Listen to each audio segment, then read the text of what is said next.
Hallo an alle YouTube-Freunde da draußen. Herzlich willkommen auf meinem Kanal bei Kufenau.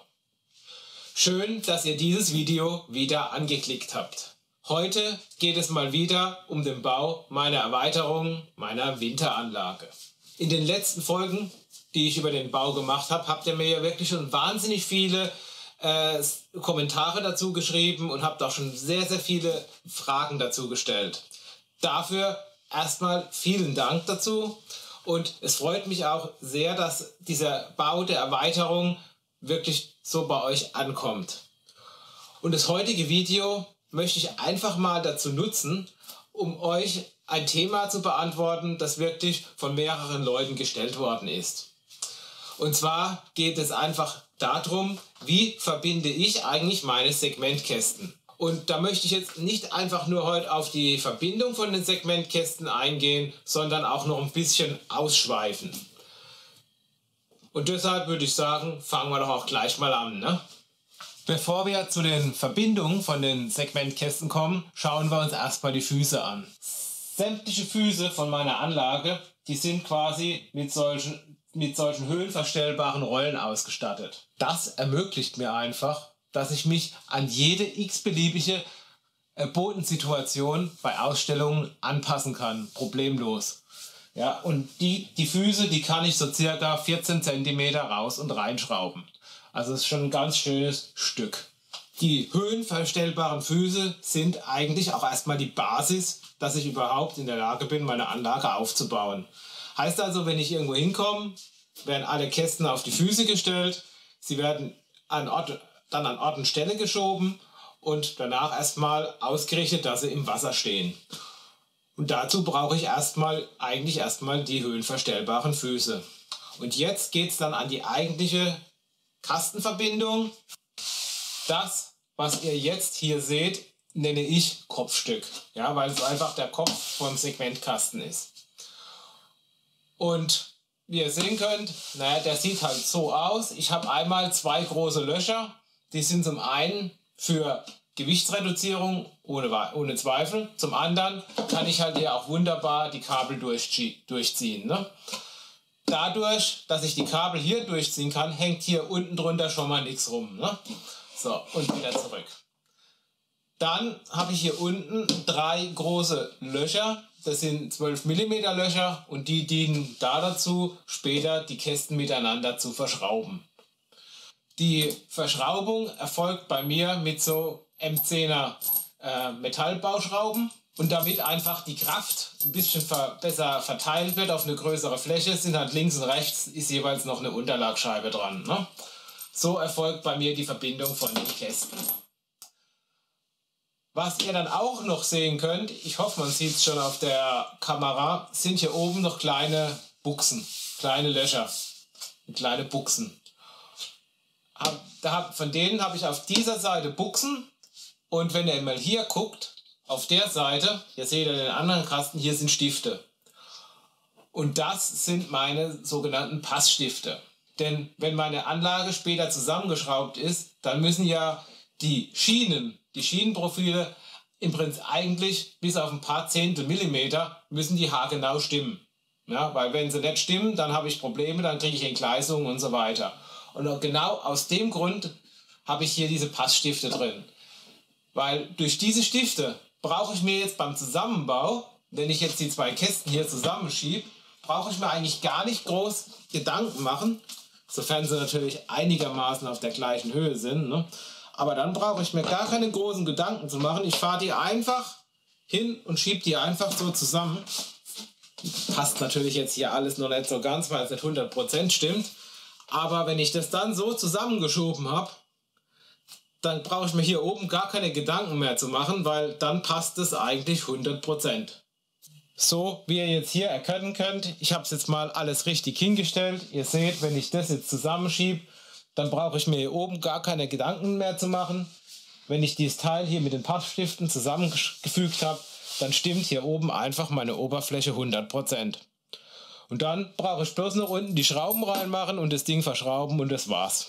Und das alles dank dieser Passstifte hier. Ja, ich mache es nochmal auseinander, dass ihr das nochmal richtig sehen könnt. Und was ich euch bei den Passstiften noch mit auf den Weg geben kann, ist folgendes. Wie ihr seht, habe ich die hier ganz hier oben, also ziemlich weit hier oben an der Oberfläche angebracht. Und warum habe ich das eigentlich gemacht? Weil theoretisch hätte ich sie ja eigentlich auch da unten hinsetzen können oder sonst irgendwo, ne? Aber das hat einfach den Grund, naja, man muss sich halt einfach immer mal überlegen, ja, welche Fläche oder welche Bereiche von meinem Kasten, die müssen jetzt eigentlich zu 100% übereinstimmen. Das muss man sich überlegen, aber eigentlich braucht man sich auch nicht lang zu überlegen, denn das ist eindeutig die Gleistrasse. Ja, die soll ja am Ende 100% passen. Ob das dann da unten alles noch passt, ja, also hier unten, ob da alles noch passt oder ob hier noch alles passt oder ob seitlich passt, das ist mir ja eigentlich komplett egal. Ja, wichtig ist ja, dass die Anlagenoberfläche, also da, wo später meine Züge drauf fahren, dass das 100% passt. Und aus dem Grund habe ich einfach die Passstifte hier oben ziemlich dicht unter die Anlagenoberfläche gebaut. Weil, naja, jetzt kommt wieder der typische alte Spruch. Was ist der Unterschied zwischen Holz und einem Beamten? Naja, Holz schafft, ne? Oh Gott, jetzt werde ich... Oh Gott, Björn, jetzt wirst du gleich wieder einen Haufen böse Kommentare kriegen, ich merk's schon. Sorry, liebe Beamte, aber der Spruch ist halt leider so. Nee, Spaß beiseite. Es weiß jeder, Holz ist wirklich ein Werkstoff, der sehr, sehr agil ist. Ja? Der also wirklich ständig in Bewegung ist. Der dehnt sich aus, wenn es feucht wird, der zieht sich zusammen, wenn es trocken wird. Auch bei Temperaturschwankungen verändert er sich ständig und so weiter. Ja, und deshalb macht es halt relativ wenig Sinn, wenn ich die Passstifte hier unten reinbaue. Ja, weil dann ist halt einfach der Abstand von dem Passstift bis zur Oberfläche, der ist halt enorm weit. Hier habe ich jetzt maximal 2 cm und auf den 2 cm kann sich das Holz jetzt wirklich nicht so extrem verschieben, sage ich mal, oder so extrem verändern, dass dann da oben nichts mehr passt. Ja? Ich meine, ein bisschen Futter brauche ich auch immer noch. Zu weit nach oben kann ich dann auch nicht gehen, weil sonst reißt es ja aus. Aber aus dem Grund habe ich halt meine ganzen Passstifte ziemlich dicht an die Oberfläche gesetzt. Jetzt wird natürlich gleich die nächste Frage kommen. Naja, wo hast denn die Dinger her? Und da ist die Antwort eigentlich ganz einfach. Die Dinger habe ich selbst gemacht. Und zwar verwende ich hier im Prinzip 2 Sachen. Hier liegen sie schon. Einmal ein 6 mm Messingrohr. Ja, die Links findet ihr natürlich wieder unten in der Videobeschreibung. Also einmal ein 6 mm Messingrohr, das quasi hier drin ist. Und einmal eine 5 mm Messingstange. Und die schneide ich dann halt einfach ab und drehe auf der Drehbank hier noch diese Spitzen hier dran. Ja, mehr ist es nicht. Und die Buchsen, naja, die mache ich halt auch einfach auf der Drehbank, schneide ich so runter und tue sie dann hier reinmachen. Das Messingrohr hat innen 5,1 mm und meine Dinger haben hier 5 mm, also habe ich noch ein Zehntel Spiel. Ja, also ein Zehntel Millimeter Spiel, das ist wirklich vollkommen in Ordnung. Und das ist im Prinzip alles so, wie ich meine Kästen miteinander verbinde. Was jetzt noch fehlt, da fahren wir jetzt noch mal hier ein bisschen näher ran, sind die Teile hier. Diese schmalen weißen Streifen, die ihr hier seht. Die habe ich, glaube ich, auch schon mal in einem meiner Videos erwähnt, aber ich wiederhole es einfach nochmal. Das sind bei mir Kunststoffstreifen. Die bestehen bei mir aus 5 mm starkem PVC. Ja? PVC ist ein wirklich ziemlich harter Kunststoff und den brauche ich da auch an der Stelle. Und warum mache ich den ganzen Kram jetzt? Naja, Hintergrund ist eigentlich folgender. Ich verwende ja diese Trittschalldämmung vom Laminatboden und die ist ja von der Konsistenz her ziemlich weich. Ja?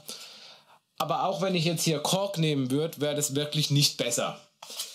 Und hier habe ich halt einfach das Problem, würde ich das bis hier an den Rand gehen lassen und würde jetzt die Gleise hier bis an den Rand mit dieser weichen Trittschalldämmung legen. Dann würde das 2, 3 Ausstellungen gut gehen, aber spätestens bei der 4. Ausstellung hätte ich das Problem, dass meine Gleise hier vorne einfach nicht mehr fest sind, weil das Material einfach ständig nachgibt, das wird verstummt und so weiter. Ja, heißt also, ich hätte dann irgendwann hätte ich Probleme hier mit einem sauberen, stabilen Übergang. Und so mache ich halt hier vorne einfach solche dünnen Kunststoffstreifen hin und klebe da die ersten 2 Schwellen. Ja, die ersten 2 Schwellen von jedem Gleis werden hier vorne drauf geklebt. Dadurch habe ich immer einen sauberen und festen Übergang. Hier seht ihr jetzt auch nochmal das Rohmaterial. Das ist im Prinzip einfach nur eine 5 mm starke weiße Platte. Warum nehme ich eigentlich weiß? Naja, da ich halt Winter baue und mein Schnee weiß ist, gucke ich halt, dass auch der Untergrund relativ hell ist. Wenn ich jetzt Sommer oder so bauen würde, dann würde ich irgendwie braun oder grau nehmen. Ja? Also deshalb ist es halt bei mir einfach weiß. Und das war im Prinzip schon alles. So einfach ist es bei mir.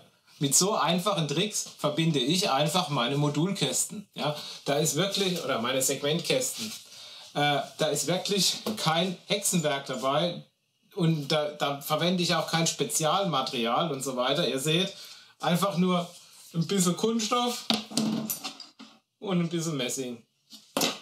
Ganz einfach im Prinzip. Ne?